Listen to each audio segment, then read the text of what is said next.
Part 3. Anyway, as promised, here's a quote from the University of Houston's Digital History, Childbirth in Early America. Quote, childbirth in colonial America was a difficult and sometimes dangerous experience for women.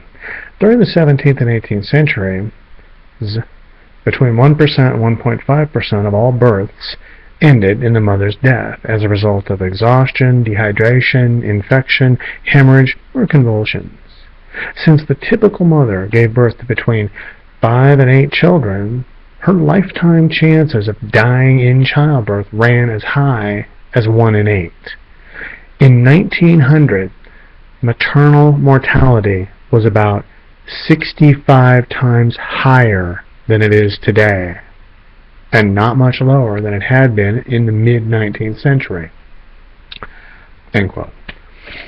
Anyway, these prairie moms faced not certain death, but yeah, to a certain extent. They were staring down the barrel of a gun with 8 cylinders and 1 bullet in there. They were looking at sort of a gun when they looked at their own bed. It's got a nice bedspread, but there's that hint of menace. Meanwhile, prairie fathers, or male ranch hands, or basically working men during this same time period, balanced out the ledger, so to speak. Did the balancing thing, did their half, is what I'm talking about, by being conscripted and dying in wars, women here in America having never been forced to be soldiers, and men were also dying on the job at considerably higher rates than their female contemporaries. Late 19th and early 20th century industrial deaths being very high, and men holding almost all of the deadlier positions. Today, these deaths range from 92 to 95%, men dying on the job, and one shudders to think of how much more dangerous it was in the 19th century, when half of all industrial accidents resulted in death, and a lot more accidents happened back then than now.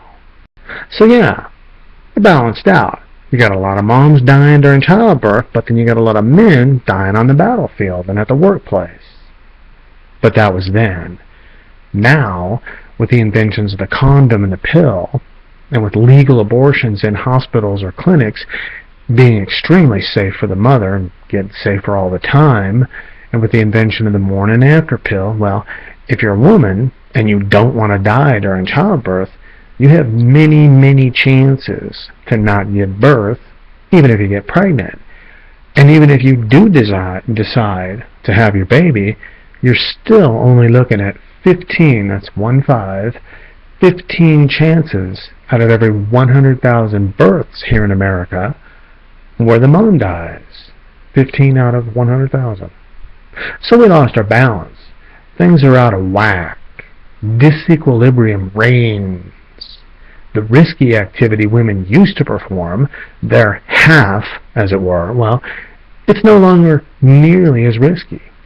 But like those crabbers from part 1 of this 3-part miniseries, those crabbers who want the big bucks for hangnails and stuff, we're now hearing it from women that they deserve as much in recompensation as they used to command when they sell us men their wares. But now they no longer have to die nearly as often as a result of getting pregnant. Enter Elliot Rodger. 2 women die, and then they all get to jack up their prices? Talk about price gouging. Elliot was such a huge boon for these feminists, and for Western women, American women in general. Think about how many men are now going to die on the job pursuing money so that their female friends can use that money to buy the latest trinkets and gewgaws. And if these men refuse to work those dangerous high-paying jobs, well then they just won't get laid. Oh well.